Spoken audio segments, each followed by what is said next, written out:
Mancherial bar association సభ్యులతో కరీంనగర్ ఆల్ఫోర్స్ విద్యా సంస్థల అధినేత వి నరేందర్ రెడ్డి సమావేశం నిర్వహించారు. పట్టభద్రుల ఎమ్మెల్సీగా గెలిపిస్తే 5 ఏళ్ల పాటు సేవకుడిగా పనిచేస్తానని, ఒక ప్రధాన పార్టీతో చర్చలు జరుగుతున్నాయని, ఆ పార్టీకి నా ఆలోచన నచ్చకపోతే ఇండిపెండెంట్ గానే బరిలో ఉంటానని నరేందర్ రెడ్డి అన్నారు.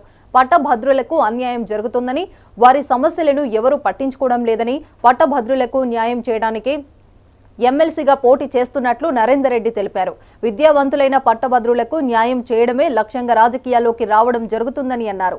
సేవ చేయడం కోసం మాత్రమే రాజకీయ రంగం ప్రవేశం చేస్తున్నానని నరేందర్ రెడ్డి చెప్పారు.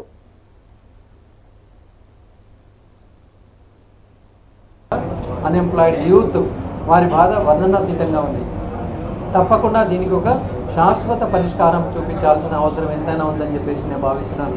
చదువుకున్న ప్రతి వాడికి ఏదో రకంగా ఉద్యోగం కల్పించే బాధ్యత ప్రభుత్వం ఖచ్చితంగా తీసుకోవాలని చెప్పేసి నేను భావిస్తున్నాను.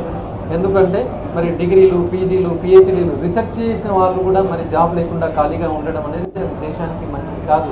అసలు చదువుకునే వాళ్ళు నేను ఎందుకు చదువుకోవాలన్న ప్రశ్న తలెత్తుతున్నది. కాబట్టి వీటన్నింటికీ పరిష్కారం చూపించే దిశగా నేను ముందుకు వెళ్ళాలని భావిస్తున్నాను. మరి అలాగే ఇవాళ నిరుద్యోగులే కాకుండా ఉద్యోగులు కూడా రకరకాల సమస్యలు, ఉద్యోగులు అంటే ఇక్కడ అడ్వకేట్స్ వస్తున్నారు, డాక్టర్స్ వస్తున్నారు, అన్ని రంగాల వాళ్ళతో మాట్లాడుతూ ఉంటే ఎవ్రీవేర్ ఒక సమస్యల వలయంగా ఉంది.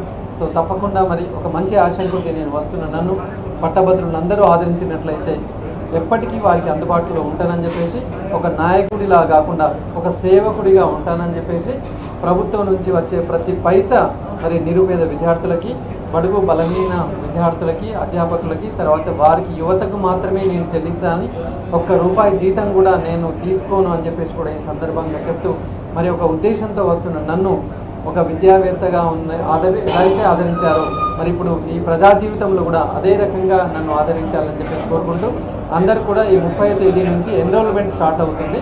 ఖచ్చితంగా పట్టభద్రులందరూ కూడా ఎన్రోల్ చేసుకోవాలి. గతంలో ఎన్రోల్ చేసుకున్న వారు కూడా ఈసారి మళ్ళీ ఫ్రెష్గా ఎన్రోల్ చేసుకోవాలి. దీనికి November 6th లాస్ట్ డేట్గా ఉంది. కాబట్టి ఈ 36 రోజుల్లో అందరు ఖచ్చితంగా ఎన్రోల్ చేసుకోవాలి. దీనికి కావాల్సింది Aadhaar xerox and voter card xerox and degree certificate xerox, ఒక కలర్ ఫోటోగ్రాఫ్. ఇవి ఉన్నట్లయితే ఆన్లైన్లో మా అన్ని కార్యాలయాలు, అన్ని జిల్లాల్లో మా కార్యాలయాలు ఉన్నాయి. మా వాళ్ళు ఆన్లైన్లో అప్లై చేసి అన్నీ కూడా మీకు సేవలు చేయడానికి రెడీగా ఉన్నారు.